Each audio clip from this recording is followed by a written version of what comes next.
One of the comments says, I'm a little confused. I'm not sure if you stumbled over your words, but the current convictions relate to events in 2016 and January 2017 before he became president. So he has been found guilty of things he did before he became president. My understanding is that the delay in the prosecution relates to the fact that there's a grey area as to whether a president enjoys absolute immunity during their presidency. I think the grey area relates to whether it is a blanket immunity for all crimes, regardless of whether they were committed, or whether it only relates to crimes committed in his official duty as president. I agree, there's a lot of grey areas, and this is going to clarify them. It's only with judicial decisions that clarity is provided, and this is going to make it quite clear that if there is immunity, it's only about the things which are done within a president's orb of responsibility.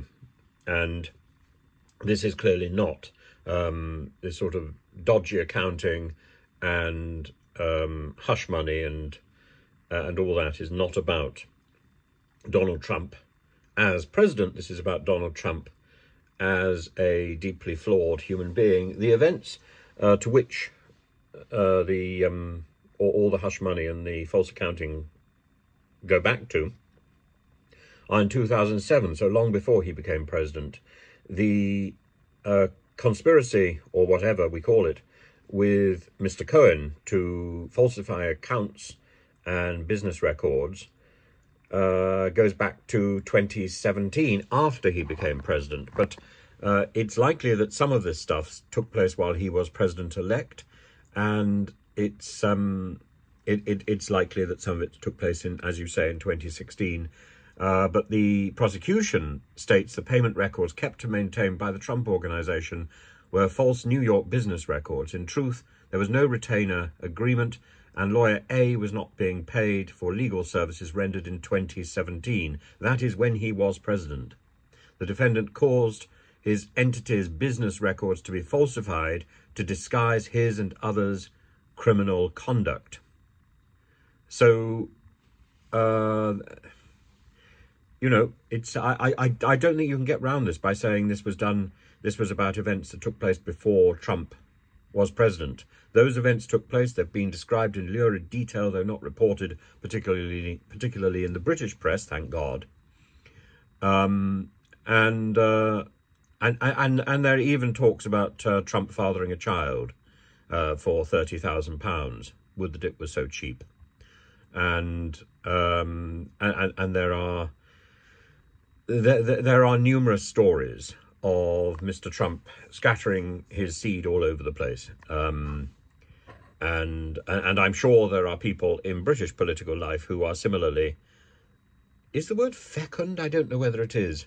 I think fecund might just apply to, I'm not sure. Fecund. His fecundity, there we are. His fecundity is not in doubt, but it's not that which is the issue. It's the falsified accounts to disguise payments to keep people quiet. And that certainly took place in after 2016, after he'd been elected, and it seems after he had been sworn in as president. And all this contrasts with his jibes to Hillary Clinton that she is the criminal and she deserves to be locked up. Lock her up, lock her up.